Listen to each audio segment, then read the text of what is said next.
Bismillahirrahmanirrahim.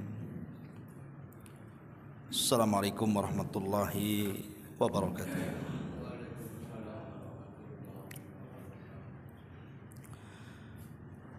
Alhamdulillah wassalatu wassalamu ala Rasulillah wa ala alihi wa sahbihi wa mawalah wa la hawla wa la quwwata illa billahi wa ba'du. Alhamdulillah, segala puja dan puji hanya milik Allah subhanahu wa ta'ala. Salawat dan juga salam kita hadiahkan kepada Rasul kita Nabi besar Muhammad sallallahu alaihi wa ala alihi wasallam. Pembahasan di malam hari ini kita akan membahas tentang masalah keluarga lagi, tentang 10 dosa seorang bapak kepada anak. 10 dosa besar seorang ayah kepada anaknya. Apa saja 10 dosa besar itu? Tentu kajian ini lebih fokus kepada bapak-bapak ya. Ibu-ibu di atas dengar saja. Ma'asyiral muslimin wal muslimat rahimani wa rahimakumullah. Kita tahu bahwa anak itu adalah anugerah yang luar biasa yang Allah titipkan kepada kita. Makanya para nabi mereka berdoa kepada Allah subhanahu wa ta'ala untuk dianugerahkan anak-anak kepada mereka. Karena kita tahu bahwa keturunan itu adalah anugerah untuk meneruskan cita-cita seorang ayah kepada anak. Kita lihat rata-rata para nabi yang punya anak, anaknya jadi nabi. Seperti umpamanya Nabi Daud punya anak Sulaiman, Sulaiman jadi nabi. Kemudian Nabi Ishak punya anak Yakub jadi nabi. Kemudian Nabi Zakaria punya anak Nabi Yahya jadi nabi juga. Artinya keinginan para nabi itu kalau mereka punya anak, mereka meneruskan estafet perjuangan mereka. Itu di dunia. Dan di akhirat tentunya anak itu diharapkan oleh orang tuanya jadi syafaat. Makanya kenapa dalam sebuah hadis ada seorang yang di sorga itu berpindah-pindah dari satu tingkatan ke tingkatan berikutnya. Jadi orang ini bertanya kepada Allah Azza wa Jalla, ya Rabb, amalku tidak cukup. Kenapa kau letakkan aku di tingkatan sorga yang tinggi ini? Maka Allah Subhanahu wa ta'ala mengatakan, bistighfari waladaki iyak. Itu karena istighfar putramu kepadamu. Artinya bahwa keberadaan anak di dunia ini sangat bermanfaat untuk kehidupan kita di akhirat. Maka jangan pernah sia-siakan keberadaan mereka. Ada 10 dosa besar yang ingin saya jelaskan. Yang sadar ataupun tidak seorang ayah itu melakukannya. Termasuk boleh jadi kita-kita di sini yang punya keturunan tentunya. Kita akan sebutkan 10 dosa besar ini secara global, baru kita rinci satu persatu. Yang pertama, ada ayah itu yang tidak pernah memberikan nafkah kepada anaknya. Bahkan yang lebih parah, terkadang dia menyuruh istrinya untuk bekerja. Istrinya pula yang cari nafkah untuk anak-anaknya. atau karena sebab boleh jadi mungkin suami sudah menceraikan istrinya dan dia tidak bertanggung jawab, akhirnya kemudian yang membesarkan anak-anaknya justru mantan istrinya. Atau mungkin dia safar terlalu lama, mungkin bertahun tidak pernah mengirim apapun kepada keluarganya. Istrinya juga yang menjadi beban bagi anak-anaknya.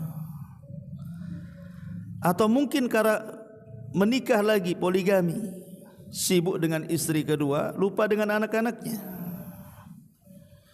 Atau macam-macam sebabnya. Intinya bahwa ada sebagian ayah itu yang tidak tanggung jawab kepada anak-anaknya. Ini dosa besar, tidak boleh dilakukan. Ini yang pertama. Yang kedua, adamul adli fil hibati wal atha. Ketidakadilan seorang ayah terhadap anak-anaknya, baik dalam hibah ataupun pemberian, akhirnya mengakibatkan kebencian anak kepada orang tua, permusuhan anak kepada orang tua, hasadnya sesama anak dengan anak yang lainnya, ataupun terjadi perselisihan. Lah ini juga dosa besar, tidak boleh. Ayah itu harus adil dengan anak-anaknya. Kemudian yang ketiga, akhdul amwal lil aulad bidzulmi wal i'tida. Seorang ayah yang mengambil harta anaknya. Karena pernah terjadi juga ayahnya ini tukang judi. Jadi kalau kalah itu selalu minta sama anaknya. Terkadang diambil pula harta anaknya secara zalim dan juga melampaui batas. Tidak boleh ayah itu mengambil harta anaknya kecuali dengan syarat. Nanti saya akan sebutkan syarat-syaratnya. Kemudian yang keempat, seorang ayah yang tidak pernah mengajarkan agama kepada anaknya, tidak pernah mengajarkan akhlak dan adab kepada anak-anaknya, tidak mengajarkan tauhid, akidah, salat, dan perkara-perkara agama yang lainnya, sehingga anaknya tumbuh jahil, tidak tahu siapa Tuhannya, siapa nabinya. Na'udzubillah. Ini kezaliman, dosa besar. Ayah membiarkan anak tidak diajari agama. Ini yang keempat. Kemudian yang kelima, seorang ayah yang membiarkan anak-anaknya berlaku maksiat. Entah kemudian anak perempuannya buka aurat, tidak pakai jilbab, dibiarkan saja. Anak laki-lakinya kemudian dugem sana sini, tidak pernah pulang, tidak pernah melihat siapa kawannya, jahat baikkah dia, tidak punya kecemburuan sama sekali. Lah itu disebut dayuth, dilaknat oleh Allah Azza wa Jalla. Dosa besar, tidak boleh ayah membiarkan kemaksiatan di tengah-tengah keluarga dan anak-anaknya. Ini yang keenam. Kemudian yang ketujuh, ya, yang keenam, zalim kepada anak-anaknya, khususnya kepada anak perempuannya. Ada seorang ayah itu yang memaksa anak wanitanya atau gadisnya itu menikah dengan laki-laki yang tidak disukainya. Padahal pernikahan itu harus dibangun di atas cinta dan kasih sayang. Tapi ada sebagian orang tua itu tidak peduli. Entah karena unsur harta, nampak calonnya walaupun sudah tua tapi kaya, kau harus nikah dengan dia biar kita kaya umpamanya. Atau sebaliknya, ayah membiarkan anaknya mencari jodoh seperti membeli kucing dalam karung. Entah jodohnya itu salatkah dia, muslimkah dia, baikkah dia, jahatkah dia, enggak peduli. Ini juga yang nomor 7 juga sama. Yang nomor 6 ya. Kemudian yang nomor 7, yang nomor 8, ataupun mungkin ada orang tua itu yang memaksa cerai anaknya. karena tidak suka mungkin istri daripada anaknya atau suami daripada anaknya, dia paksa untuk cerai. Ini tidak boleh kezaliman, kecuali karena maslahat agama kan. Ya. Ataupun seorang ayah yang mencaci, memaki ataupun merendahkan anaknya di hadapan orang lain, dan itu sering terjadi, baik kepada anak yang masih anak-anak ataupun anaknya sudah dewasa. Enggak boleh, seorang muslim bukan pelaknat, bukan pencaci, bukan pemaki. Kemudian juga ada sebagian orang tua itu, seorang ayah yang tidak suka karena kelahiran anak perempuannya. Dia pengennya anak laki-laki, keluar anak perempuan.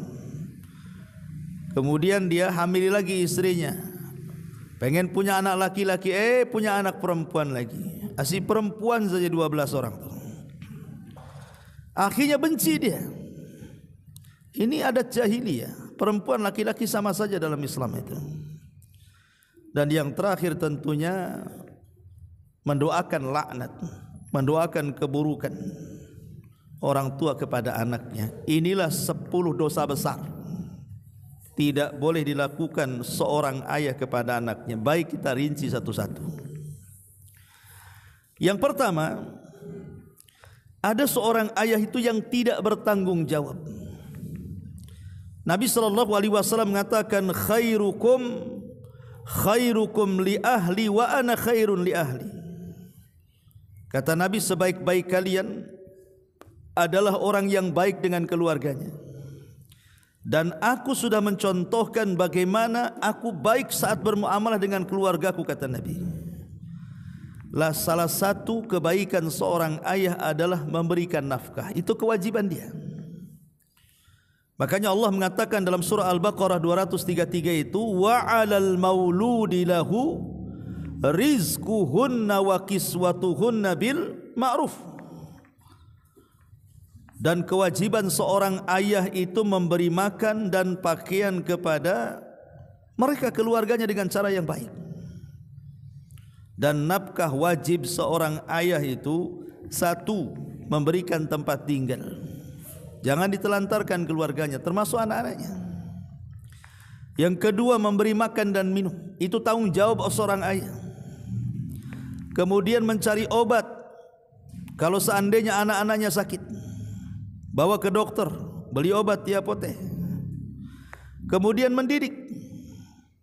Kemudian menafkahi pendidikannya. Ini 5 kewajiban seorang ayah tuh. Salah satunya adalah memberikan nafkah. Karena tadi saya katakan, ada seorang ayah itu yang tidak bertanggung jawab. Justru dia enak-enak aja hidupnya tuh. Justru istrinya yang mencari, disuruhnya istrinya ke luar negeri, kawan. Disuruh ke Singapura, disuruh ke Arab Saudi, disuruh ke Hong Kong, disuruh kemana lagi, jadi pembantu di luar negeri. Coba, dianya ongkang-ongkang di rumah tuh. Dia pula yang merawat anaknya, istrinya yang suruh banting tulang cari kerja. Masyarul muslimin yang dimuliakan Allah Azza wa Jalla, ini namanya dunia terbalik namanya. Jadi kewajiban seorang ayah lah yang bekerja keras, bukan istri yang suruh bekerja keras. Karena ada suami-suami yang tipe seperti itu tuh. Jadi suruhnya istri kerja, dianya pula tak kerja. Ataupun tadi terkadang mungkin seorang suami safar, dia safar lama, tak bekerja di mana, bertahun-tahun sampai hilang kabarnya. Kalau dia mati mana kuburannya gitu. Kalau ada orangnya tak jelas alamatnya, kadang-kadang pusing tuh keluarganya, padahal masih hidup dia. Lah ini masalah kan gitu. Atau tadi karena poligami, nikah dengan yang kedua, beda daerah pula tuh, lebih lama di istri keduanya, istri tuanya dibiarkan sampai menelantarkan anak-anaknya. Atau yang lebih banyak di masyarakat terjadi ini biasanya kalau suami sudah menceraikan istrinya, kemudian hak asuh diambil oleh istrinya. Itu suami tidak pernah nengok anaknya itu. Jangankan ngirim uang, nengok pun tidak, nanya pun tidak. Ini kan bahaya, dosa besar, ikhwatu fiddin. Padahal Nabi SAW mengatakan dinarun anfaqtahu fi sabilillah wa dinarun anfaqtahu fi raqabatin wa dinarun tasaddaqta bihi ala miskin wa dinarun anfaqtahu ala ahlik a'zamuha ajran alladhi anfaqtahu ala ahlik. Satu dinar yang engkau keluarkan di jalan Allah, lalu satu dinar yang engkau keluarkan untuk memerdekakan seorang budak, lalu satu dinar engkau keluarkan untuk orang miskin, lalu satu dinar engkau berikan nafkah kepada keluargamu. Yang terakhir ini yang paling baik, kata Rasul. Jadi kalau kita kemudian menginfakkan harta kita untuk keluarga, itu pahalanya jauh lebih besar dibandingkan menginfakkan harta ini kepada orang lain. Apalagi na'udzubillah sampai ditelantarkan anaknya jadi pengemis, bahkan diajari ngemis lagi. Saya kadang-kadang miris ya kawan, kalau lewat di lampu-lampu merah itu, kadang anak-anak gedor-gedor kaca gitu kan, bawa lap kaca, bang katanya kan, ini anak siapa sebenarnya ini? Mau kita ambil takut disuruh nyulik nanti kan. Kita masukkan pesantren aja lah anak kayak gini kan. Ya, belum tentu juga orang tuanya mau kan. Cuman miris saja, ini anak siapa? Kadang-kadang malam-malam ikhwan, saya pernah jam 1 malam di lampu merah itu. Enggak tahu orang tuanya ada di mana, sembunyi di mana tuh. Anaknya keluyuran di sekitar lampu merah tuh. Coba, karena na'udzubillah, di mana akhlak seorang ayah kayak gini nih? Dosa besar. Ya. Ma'asyiral muslimin yang dimuliakan Allah Subhanahu wa taala. Ini yang pertama. Kemudian yang kedua, tidak adil. Ini yang banyak juga di masyarakat kita. Dahulu ada seorang sahabat namanya Nu'man ibn Bashir radhiyallahu anhu. Nu'man ini adalah sahabat yang pertama lahir pasca hijrah Nabi SAW dari Mekah ke Madinah dari kalangan Ansar. Kalau sahabat yang pertama lahir di Madinah pasca hijrah dari kalangan Muhajirin, Abdullah ibn Zubair. Kalau dari kalangan Ansar, Nu'man bin Bashir.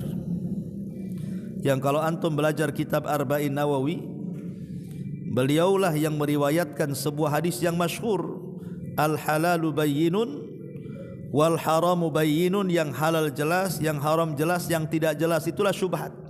Nah, itulah perawinya Nu'man bin Bashir itu. Jadi Nu'man bin Bashir ini satu hari dipanggil ayahnya, namanya Bashir. Kemudian sang ayah Bashir ini mengatakan kepada Nu'man bahwa dia akan menghadiahkan satu kebun kurma yang sangat luas, penuh dengan tanaman-tanaman kurma dan siap dipanen. Karena tentu kecintaan ayah kepada anaknya. Karena ayah ini kadang-kadang kalau sudah cinta dengan anaknya, apapun yang diinginkan anaknya pasti dikasih itu. Jadi akhirnya kemudian istrinya tidak mau kecuali disaksikan oleh Nabi SAW hibahnya seorang ayah atau hadiahnya seorang ayah kepada anak ini. Datanglah kemudian kepada Nabi SAW. Maka Nabi SAW bertanya kepada Bashir, adakah putramu selain Nu'man? Kau memang punya putra satu ya kepada Nu'man? Kata ayahnya tidak. Kata Bashir, tidak, anakku banyak. Maka Nabi SAW, kalau begitu kau beri juga anak-anakmu yang lainnya. Kau beri juga anak-anakmu yang lainnya. Ini tidak adil namanya kan. Maka Nabi SAW mengatakan, la ashhadu ala jaur, saya tidak mau menjadi saksi untuk sebuah kezaliman, katanya. Dari sini Nabi SAW mengatakan, ittaqullaha wa'dilu baina auladikum, bertakwalah kepada Allah, berbuat adillah kalian di antara anak-anak kalian. Adil dengan anak-anak itu, baik anak kepada anak laki-laki atau anak perempuan, apalagi anaknya banyak. Kecuali kalau yang dimaksud ketidakadilan itu masalah kecintaan, lain beda. Kalau tidak adil dalam masalah cinta tidak ada masalah, karena cinta itu urusan hati. Kadang anak lebih suka, ayah lebih suka kepada anaknya yang ini karena kecerdasannya, dia tidak suka dengan yang ini karena kenakalannya, dia suka dengan yang ini karena dia bagus agamanya, dia tidak suka dengan ini karena buruk agamanya. Tidak masalah kalau masalah cinta tuh. Tapi kalau sudah urusan harta, tidak boleh kecuali adil. Dan adil itu tentu menempatkan sesuatu pada tempatnya. Bukan harus pukul rata, kalau dikasih 100 juta semua 100 juta, tidak. Artinya sesuai dengan kebutuhannya. Tentu anak SD berbeda dengan anak SMP. Anak SMP berbeda dengan SMA, SMA berbeda dengan S1. Yang belum kawin berbeda dengan yang akan kawin, dan begitu seterusnya. Jadi dudukkanlah perkara itu pada tempatnya. Ma'asyiral muslimin yang dimuliakan Allah Azza wa Jalla. Kemudian yang ketiga, ada seorang ayah itu, karena mungkin anaknya sudah bekerja, sudah ada pemasukan, ada apalagi mungkin anaknya kaya dan begitu seterusnya. Ada ayah itu yang semena-mena mengambil harta anaknya. Berdalil pula dia. Ada hadis Nabi SAW dari Jabir bin Abdullah radhiyallahu an. Jadi ada seorang laki-laki datang kepada Rasul. Kemudian dia mengatakan, "Ya Rasulullah, inna li malan wa waladan wa inna abi yuridu an yahtaja mali." Rasul, aku ini punya harta tapi juga punya anak. Lah ayahku menghendaki hartaku. Maka Nabi SAW mengatakan, anta wa maluka li abik, kamu dan hartamu milik bapakmu. Kamu dan hartamu milik bapakmu. Memang secara zahir hadis ini, walaupun ada yang melemahkan hadis ini, tapi ada juga yang mensahihkan. Seolah-olah apa? Bahwa kita dan harta kita ini milik orang tua kita. Zahir hadis seperti itu. Kamu dan hartamu milik bapakmu. Tetapi tentu tidak bisa dipahami seperti itu saja hadis ini. Sebab kalau dipahami secara retarlek, artinya secara zahirnya saja, nanti akan bertentangan dengan nas-nas yang lainnya. Contoh umpamanya, kalau hadis ini diartikan secara zahirnya, lahiriahnya, kamu dan juga hartamu milik bapakmu, berarti kalau seandainya anak ini meninggal, berarti hartanya milik bapaknya semua kan? Berarti terhapuslah hukum-hukum waris kepada anak-anaknya. Jadi bukan itu pemahamannya. Al-Imam Ibnu Utsaimin rahimahullahu taala memberikan 4 syarat. Boleh orang tua itu mengambil harta anaknya kalau ada 4 syarat. Kalau tidak ada 4 syarat, jangan coba-coba seorang ayah mengambil harta anaknya. Kata Syekh Utsaimin, yang pertama, alla yakuna fi akhdihi dhararun 'alal ibn. Tidak boleh kalau seorang ayah mengambil harta anaknya itu terdapat madarat kepada anak. Tidak boleh, umpamanya ayah mengambil rumahnya, keluar sana, cari tempat di luar. Akhirnya anaknya kelimpungan, kemudian tidur di mana tidak tahu, karena tempat tinggalnya diambil ayahnya. Itu madarat namanya kan. Ya. Jadi tidak boleh. Ataupun mamanya di musim dingin lah, kalau di daerah kita enggak, tapi kan kalau daerah Timur Tengah itu kan dalam setahun itu ada musim dingin, mereka butuh selimut gitu ya. Kalau seandainya kemudian di musim dingin diambil selimut anaknya oleh ayahnya, itu madarat bagi anaknya kan, bisa aja dia sakit nantinya. Nah, itu tidak boleh. Ini yang pertama, syaratnya tidak boleh membuat madarat anaknya. Yang kedua, alla tata'allaq bihi hajatul lil ibn. Tidak boleh mengambil harta anak yang berkaitan dengan hajatnya anak. Umpamanya anak ini ke kantor punya sepeda motor 1, diambil pula sama ayah, suruh jalan kaki. Lah, ini gimana ceritanya? Ya. Atau dia ke pasar pakai motor, diambil sama ayahnya, kau belanja ke pasar jalan kaki sana. Tidak boleh, karena sekarang ini kendaraan kan jadi hajat ya. Sudah jadi kaki masalahnya. 1 meter aja naik motor itu, apalagi 1 kilo ya kan. Nah, jangan sampai mengambil harta anak itu yang merupakan hajat kebutuhan anak. Ini yang kedua. Kemudian yang ketiga, alla ya'khud al-mal min ahadi abnaihi liyu'tiyahu libni akhar. Ataupun orang tua mengambil harta anaknya untuk dikasihkan ke anak yang lainnya. Contoh umpamanya antum disukses di Batam nih. Orang tua di kampung minta uang sama antum, tolong kirimi uang. Ya karena orang tua ya kasih aja, namanya orang tua dikirim. Rupanya uang yang dikirim antum dikasihkan ke saudara antum tuh yang ada di kampung. Dikasihkan ke saudaranya karena mungkin pengangguran. Pertama antum tidak dengar, lama-lama kok aneh ini orang tua ini, kok belum 1 bulan sudah minta uang. Akhirnya ditelisik, rupanya uang itu bukan untuk dia, dikasihkan pula ke anak-anaknya yang lainnya. Ini tidak boleh. Jangan mau kalau seandainya kemudian orang tua mengambil harta kita untuk diberikan kepada saudara kita yang lainnya. Apalagi dia sudah berumah tangga, sudah punya kewajiban suaminya mencari nafkah, bukan tanggung jawab kita memberikan nafkah. Kecuali kalau ingin sedekah, lain ceritanya. Kita ingin membantu lewat orang tua tidak masalah. Tapi kan kebanyakan biasanya anak sakit hati, dia mau menyenangkan orang tua dengan mengirim uang, tahu-tahu uangnya habis dimakan anak-anaknya yang lainnya kan. Makanya kata Syekh Utsaimin, syarat yang ketiga, boleh orang tua mengambil harta anaknya tapi bukan untuk diberikan ke anaknya yang lain. Kemudian yang keempat, di sini kata Syekh Utsaimin, syartur rabi wa huwa an takuna indal abhajatul lil mal.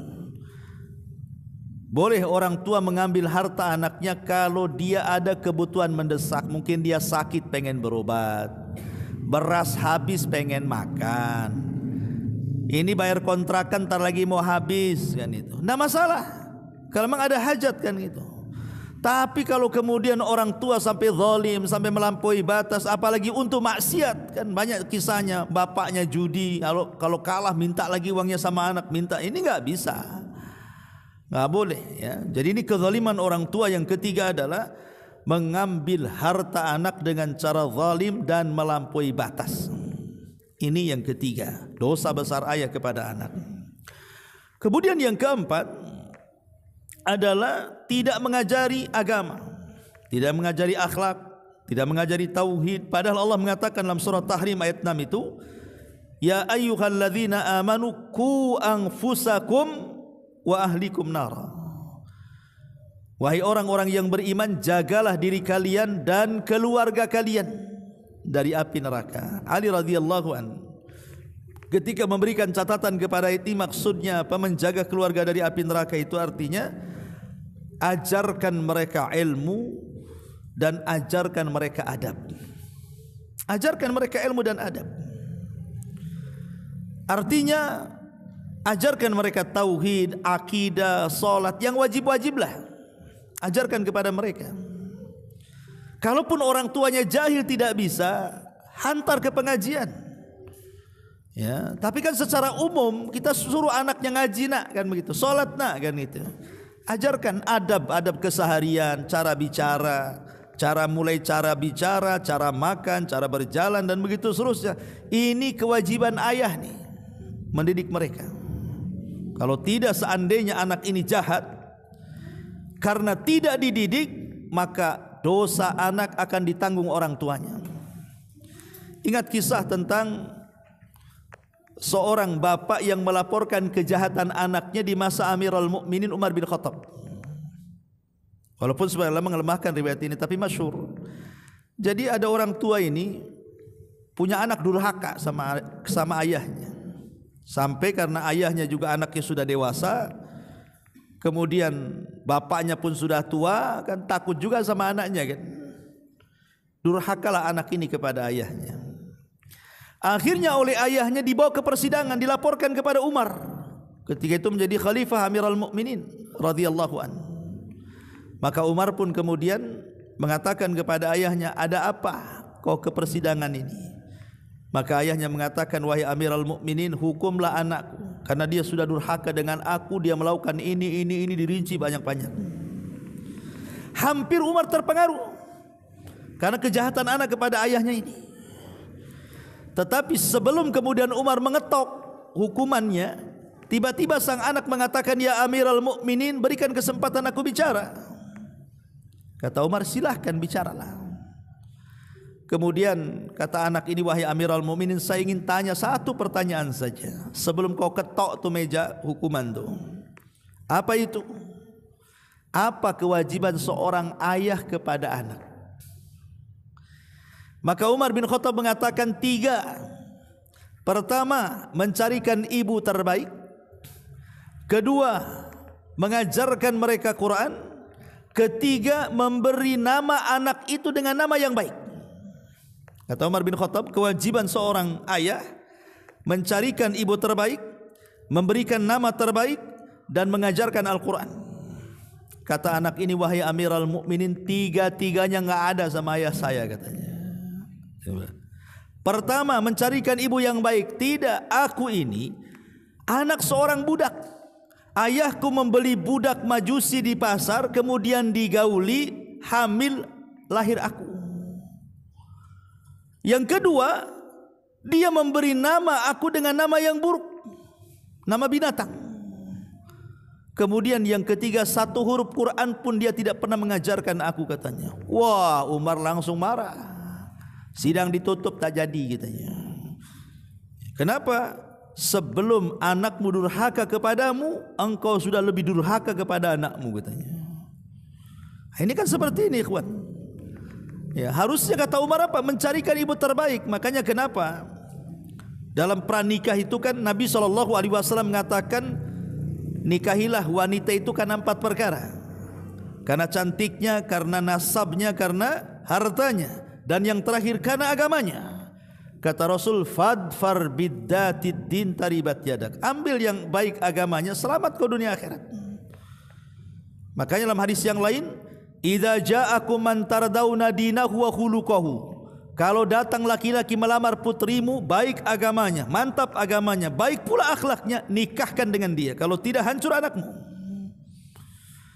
Artinya carikan jodoh terbaik supaya turunannya baik. Gitu ya. Yang kedua, setelah punya anak, kasih nama terbaik. Jangan kemudian karena dia orang Jawa cari kemudian bahasa-bahasa Jawa. Orang Melayu cari bahasa-bahasa Melayu. Orang Padang cari pakai bahasa Padang. Kadang disesuaikan dengan tanggal kelahiran bulannya. Kalau lahir di bulan Oktober dikasih nama Oktober. Ini gimana? Ya. Bukan begitu. Ngasih nama itu cari nama-nama Allah. Kalau dia laki-laki gitu. Kalau dia perempuan cari nama-nama istri-istri Nabi, sahabat-sahabat Nabi, kan itu yang baik-baik. Karena nama itu mempengaruhi karakter. Boleh jadi itu doa bagi anak itu sendiri. Kemudian juga ajarkan Quran, ajarkan agama. Ini kezaliman ayah kepada anak, tidak mengarahkan ke dalam agama dan tidak mengajari adab mereka. Ini yang keempat. Kemudian yang kelima, tidak mencegah kemungkaran yang dilakukan anak-anaknya. Ada sebuah hadis, dan hadis ini sangat menakutkan bagi kita para ayah nih. Kata Nabi SAW, salasatun harramallahu tabaraka wa ta'ala alaihimul jannah. 3 kelompok yang Allah haramkan surga atas mereka. Subhanallah. Allah haramkan surga, ikhwan. Artinya tidak bisa masuk surga, masuk neraka. Siapa 3 kelompok ini? Mudminul khamri, orang yang kecanduan khamr. Ingat kecanduan khamr. Kemudian wal'aku, dan anak yang durhaka kepada orang tuanya. Dan yang terakhir ad-dayyus alladhi yukirul khabsa fi ahlihi. Dayyus yang membiarkan kemaksiatan terjadi di tengah-tengah keluarganya, dibiarkan. Disebut dayyus itu. Jadi kalau kita sebagai ayah melihat kemungkaran kepada anak kita, cegat. Makanya dari kecil itu sudah harus dicegat sebenarnya. Sebab kalau sudah besar dia bisa melawan masalahnya. Jadi kecil itu. Jadi kalau umpamanya anak kita ini dari kecil, umpamanya anak perempuan belum balik, sudah diajari pakai jilbab. Sehingga kalau dia sudah besar, dia tahu harus menutup auratnya. Dan biasanya kalau dari kecil sudah dijelaskan tentang batasan-batasan aurat, bahaya membuka aurat. Nanti kalau sudah besar, anggaplah qadarullah anak perempuan kita ini terkena pergaulan bebas, dia cabut jilbabnya. Insyaallah ikhwan, dia pasti akan balik. Pasti akan pakai jilbab lagi dia. Kenapa? Karena ada dasarnya. Dia tahu hukum-hukumnya. Pasti suatu ketika akan takut dia. Tapi kalau dari kecil memang enggak pernah dilatih untuk menutup aurat, sampai besar dia akan seperti itu. Kecuali mungkin dapat hidayah kan begitu. Ma'asyiral muslimin yang dimuliakan Allah Azza wa Jalla. Jadi jangan sampai kemudian ayah membiarkan kemungkaran, anaknya kelayapan ke sana kemari, tidak pernah ditanya, kau dari mana? Siapa kawan? Kemana saja? Kau enggak sholat ya? Di masjid tak nampak pula kau di situ. Di mana kamu? Jadi harusnya ayah itu tegas dengan anak-anaknya. Jangan sampai kemudian anak tak sholat dibiarkan, anak main dengan anak nakal dibiarkan. Karena sekarang lihat coba, kadang-kadang saya miris coba, banyak geng-geng motor yang enggak jelas itu. Itu anak-anak remaja, anak-anak SMP. Kadang-kadang tengah malam ngangung-ngangung ganggu orang itu. Itu anak siapa itu? Kenapa orang tuanya membiarkan gitu loh? Naudzubillah. Ya, maka mereka dayus, dosa besar. Ya, ini yang nomor 5. Ya. Kemudian yang nomor 7. Anak terkadang atau khususnya anak wanita ya, dipaksa oleh orang tuanya untuk menikah. Qatu filin muliakan Allah Azza wa Jalla, harus dipahami. Ayah tidak boleh memaksa anak putrinya menikah dengan laki-laki lain. Karena ada juga, saya kenal seseorang di Batam ini. Jadi pokoknya anak putrinya ini maunya seperti ayahnya. Didoktrin sama ayahnya, aku yang akan carikan jodoh. Jadi ayahnya ini nyari jodoh orang kaya, walaupun dia itu sudah nikah. Jadi paksa untuk poligami karena alasannya kaya. Jadi calonnya kaya padahal sudah punya istri. Yang ada sebenarnya masalah hukum poligami tidak ada masalah kan gitu. Tapi memaksa anak gadisnya untuk menikah dengan laki-laki yang kaya itu, yang sudah punya istri, padahal anak gadisnya itu tidak suka. Apalagi sudah tua pula, apalagi dah bangka gitu ya. Agak repot ya kan. Jadi ini keinginan orang tuanya untuk kaya saja. Lah ini enggak boleh. Dalam hukum Islam itu tidak sah pernikahannya. Makanya kenapa kita harus pahami ya soal memaksa anak gadis menikah dengan laki-laki yang tidak disukai. Pertama ikhwan, bahwa pernikahan itu harus berdiri tegak di atas mawaddah dan rahmat. Harus tegak di atas cinta dan kasih sayang. Bagaimana anak ini tidak sayang, tidak cinta dengan jodohnya, dipaksa-paksa kan masalah nantinya. Jangankan yang tidak cinta, kita yang awalnya cinta dengan istri kita, kemudian karena banyaknya masalah seiring dengan waktu, lama-lama juga bosan kan, malas nengoknya kan, si dia terus. Ya. Kadang-kadang udah bosan nengok dia karena mungkin saking banyaknya masalah, hilang cintanya. Hilang sayangnya itu yang sudah lama menikah kan. Nah ini sama sekali tidak ada perasaan cinta sayang, dipaksa-paksa kau harus kawin dengan dia. Ini tidak bisa, ini menyelisihi aturan pernikahan. Yang kedua, bahwa manusia tidak bisa dipaksa soal cinta itu. Nggak bisa manusia dipaksa soal mencintai itu. Makanya kenapa Allah mengatakan walan tastati'u an ta'dilu bainan nisa walau harastum. Kalian sekali-kali tidak akan dapat berlaku adil kepada istri-istrimu kalau kamu punya lebih daripada satu istri. Maksud tidak adil di sini maksudnya perasaan. Kalau perasaan tidak bisa, antum punya istri 4. Tidak mungkin perasaan antum semua sama 100%, tidak mungkin. Pasti akan yang kesini lebih senang mungkin karena mudanya, yang kesini lebih suka karena manisnya, yang kesini lebih suka karena gemoynya atau apalah kan. Kan itu ya. Pasti adalah perasaan cinta itu mesti beda, tapi kalau hak itu harus adil kan gitu. Tetapi kan cinta tidak bisa dipaksa masalahnya. Ya. Kemudian ikhwatu fiddin, Nabi tidak pernah memaksa anak-anaknya nikah dengan selera dia. Nabi kan punya anak perempuan 3 loh. 4 ya kan, dari Ruqayyah, Ummu Kulthum, kemudian Zainab sampai kepada Fatimah. Satu pun Nabi tidak memaksa mereka nikah. Mereka cari jodoh, disesuaikan dengan keinginan mereka.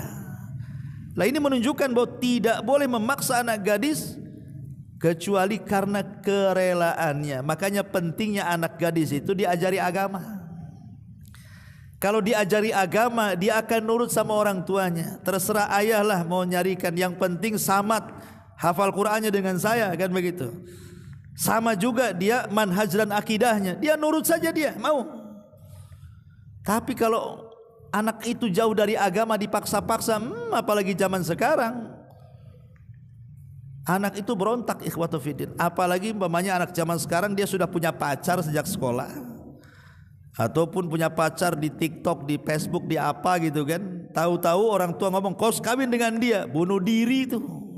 Banyak terjadi seperti itu. Itulah pentingnya pendidikan agama ikhwatu fiddin yang dimuliakan. Makanya hadis Rasul mengatakan apa? As-sayyibu ahaqqu bi nafsiha min waliyiha wal bikru yasta'dhinuha abuha fi nafsiha wa idnuha somatuha, kata Rasul. Seorang janda lebih berhak atas dirinya daripada walinya, sedangkan perawan maka ayahnya harus meminta persetujuannya. Nggak bisa main kawin-kawinkan dulu, dijelasin dulu, nah itu bagus, kamu kalau nikah dengan dia selamatlah agamamu begini bla bla bla, dikasih keterangan baru anaknya mau kan itu. Dan izinnya itu adalah diamnya. Sebab biasanya kalau anak gadis dia tidak berani mengungkapkan sesuatu karena malu. Lain dengan janda, belum ngomong udah ngomong dia, kawinkan aku dengan dia. Itu kalau janda tuh udah berani, apalagi jandanya sudah di atas kepala 4. Ya, itu tebar pesona tuh. Ma'asyiral muslimin yang dimuliakan Allah Azza wa Jalla, intinya bahwa bagaimana kalau sudah terjadi ayah memaksa anaknya nih, anaknya tidak suka dipaksa-paksa nikah, bagaimana kalau terjadi? Maka kata Syekh Utsaimin rahimahullahu taala, tidak sah nikahnya. Tetapi walaupun tidak sah nikahnya, mempelai wanita tidak boleh menikah lagi kecuali mendapatkan cerai dari suaminya. Dan si suami tidak boleh menggaulinya sampai dia redha. Ya, jadi di sini ada hukum di sini. Ini seorang ayah paksa anak gadisnya menikah. Anaknya tidak suka, akhirnya terjadi pernikahan karena takut anaknya dengan ayahnya. Secara hukum pernikahan tidak sah. Tetapi walaupun tidak sah, anggaplah tidak sah pernikahannya, bukan berarti kemudian si perempuan ini enak saja kemudian menikah dengan laki-laki yang dicintainya. Tidak, harus diceraikan dulu sama si laki-laki yang tidak disukainya, dan si laki-laki yang tidak disukainya yang sudah menikahinya tidak boleh menyetubuinya sampai ada kerelaannya.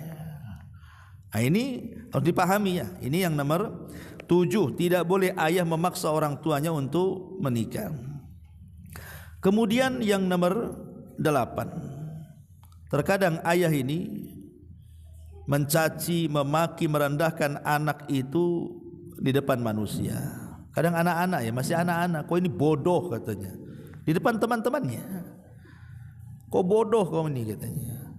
Akhirnya kan teman-temannya dengar, pasti akan dibulinya kan. Ataupun ngomong kasar itu di depan tetangganya. Dan ini saya lihat sering terjadi, terutama orang-orang awam tuh. Orang-orang awam yang tidak takut dengan lisan mereka itu kadang mencaci maki anak tuh, naudzubillah tuh. Udah sumpah serapah itu keluar itu kayaknya. Binatang-binatang keluar semua. Binatang aja tidak pernah mencaci binatang yang lain dengan menyebutkan binatang tuh. Ada babi kalau lagi marah, anjing kau nggak ada, karena babi nggak bisa ngomong. Tapi binatang aja tidak pernah mencaci dengan binatang yang lain, manusia loh. La ilaha illallah. Maka tidak boleh, ini dosa besar, tidak. Apalagi itu anak sendiri. Ya. Kemudian yang nomor 9 ini juga tidak kalah pentingnya. Kadang ada adat-adat jahiliyah itu masih menetap di hati-hati kita ini. Seperti umpamanya dari awal dia pengen anak laki-laki, yang lahir pula anak perempuan. Atau mungkin sebaliknya, akhirnya dia tidak suka, tidak selera mendidik anaknya itu karena tidak sesuai dengan keinginannya. Makanya orang-orang jahiliyah itu disebutkan dalam Surah An-Nahl ayat 58-59 itu, wa idza busyira ahadukum bil untha dhalla wajhuhu muswaddan wa huwa kadhib yatawara minal qaumi min su'i ma busyira bi. Padahal apabila seseorang dari mereka, maksudnya orang-orang jahiliyah, dihabar gembirakan dengan kelahiran anak perempuan, wajah mereka menghitam padam saking marahnya. Dia sembunyikan dari banyak orang disebabkan kabar buruk yang disampaikan kepadanya.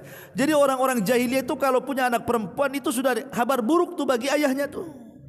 Karena apalah anak perempuan tidak bisa diandalkan, kata mereka. Kalau anak laki-laki kan bisa jadi pejuang, mujahid, ngasih nafkah, bisa jadi sukses, membanggakan orang tua. Anak perempuan apa katanya? Maka datang Islam kemudian menyamakan derajat wanita dengan laki-laki. Walahunna mithlul ladzi alaihinna bil ma'ruf. Bahwa laki-laki dan perempuan sama saja dalam hal kebaikan. Yang mulia di antara mereka adalah ketakwaan, bukan jenis kelamin. Ma'asyiral muslimin yang dimuliakan Allah Azza wa Jalla, maka semua anak itu sama. Bahkan kalau mereka paham tentang keutamaan memelihara anak perempuan. Nabi SAW loh sampai kemudian memberikan balasan yang luar biasa bagi antum yang punya anak perempuan. Perhatikan hadis ini. Rasul mengatakan, manibtala atau manibtuliya min hadhil banat bi syai'in fa ahsana ilaihinna kunna lahu sitran minan nar. Barang siapa yang diuji dengan sesuatu dari anak-anak perempuannya, lalu dia berbuat baik kepada mereka, maka mereka akan menjadi penghalang bagi orang tuanya dari api neraka. Dalam riwayat Rasul mengatakan, man ala salasa banatin fa adabbahunna wa zawwajahunna wa ahsana ilaihinna falahul jannah, kata Rasul. Siapa saja yang mengasuh 3 putrinya lalu mendidiknya kemudian mengawinkannya dan memperlakukan 3 putrinya dengan baik, maka dijamin dia masuk surga. Subhanallah. Beruntung kalau antum punya anak perempuan itu. Karena tantangan merawat anak perempuan beda dengan anak laki-laki. Tantangan anak perempuan ini berat kan gitu. Karena apa? Hilang sedikit saja kena pergaulan bebas, malunya luar biasa. Tapi kalau anak laki-laki kemana aja kan diumbar saja kita tidak peduli. Tapi kalau anak perempuan hilang sedikit dah was-was kita. Makanya dulu ada kisah itu. Ada bapak-bapak, nampaknya preman karena bertato-tato tuh. Datang ke rumah, nangis-nangis. Ya, saya bilang preman bisa juga nangis. Saya bilang kan. Jadi saya bilang, ada apa Pak? Tolonglah Pak Ustadz ruqyah anak saya, katanya. Emang kesurupan anak bapak? Enggak, katanya. Kemudian dicerita, dulu anak saya itu mondok itu di Medan sana, katanya. 2 tahun. Saya senang anak saya karena saya sudah jahat, janganlah anak saya jahat. Tapi ibunya katanya enggak tega. Sudahlah, udah 2 tahun aku rindu dengan anakku, pulang aja ke Batam, katanya. Kita pondokkan, kita sekolahkan di Batam saja. Akhirnya cekcoklah dia dengan istrinya, kalah pula dia. Mungkin tipe-tipe suami takut istri. Dibawalah akhirnya anak itu baru 2 tahun mondok, bawa ke Batam. Sampai di Batam ketemu kawan-kawan sebaya dia. Akhirnya tidak mau mondok, mau sekolah saja. Sekolah ke negeri. Itu waktu dari pengambilan anak dia dari pesantren, cuman 2 minggu hilang anaknya. Hilang anaknya. Wah, orang tuanya stres. Rupanya anaknya berkawan dengan anak-anak geng motor, anak-anak pang itu. Ketahuan, marah bapaknya. Akhirnya dikurung. Dikurung, loncat dari jendela dia. Ceritanya tuh. Loncat dari jendela, hilang lagi 2 minggu. Pas ketemu ada di kos-kosan lantai 2, bawahnya warung Padang, atasnya kos-kosan. Pas ditengok anaknya udah betato semuanya, sudah bertindih semuanya, udah kayak setan.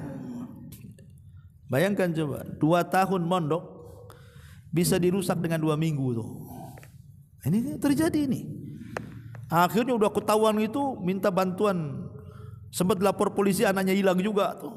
Akhirnya kemudian ketangkep, anaknya dikurung. Jadi minta ke saya, Ustadz ruqyah anak saya. Itu cerita ruqyahnya tuh. Katanya kesurupan. Nah, itu bukan kesurupan, ayahnya. Makanya kenapa sudah bagus-bagus lah di pesantren coba. Akhirnya dia seperti ini coba. Lah ini kan menunjukkan apa? Bahwa tantangan merawat anak perempuan itu memang berat. Makanya wajar siapa yang punya anak perempuan kemudian mendidik dia dengan baik-baik sampai kemudian adabnya terdidik, ibadahnya baik, 2 pahala dalam 2 hadis ini. Pertama, anak itu akan menjadi penghalang kita dari neraka. Yang kedua, kita dijamin masuk surga. Ya, makanya kalau antum punya anak perempuan, baik-baiklah mendidik mereka. Kemudian yang terakhir, Jangan sampai mendoakan doa buruk. Kata Nabi SAW dalam sebuah hadis yang sahih dari Jabir bin Abdullah Al-Ansari, radhiyallahu anhu, Rasul mengatakan, la tad'u ala anfusikum wa la tad'u ala auladikum wa la tad'u ala khadamikum wa la tad'u ala amwalikum la tuwafiku minallahi ta'ala sa'atan nailin fiha ata fayastajibu lakum. Jangan kalian mendoakan buruk kepada diri-diri kalian. Jangan kalian mendoakan buruk kepada anak-anak kalian, kepada pembantu-pembantu kalian, kepada harta-harta kalian, karena dikhawatirkan ketika kita berdoa bercocokan dengan waktu mustajab doa, akhirnya didoakan dan dikabulkan doanya. Makanya para ulama itu, berapa banyak dari kalangan ulama yang mereka karena kemarahannya akhirnya mendoakan buruk kepada anak-anaknya menjadi penyesalan seumur hidupnya.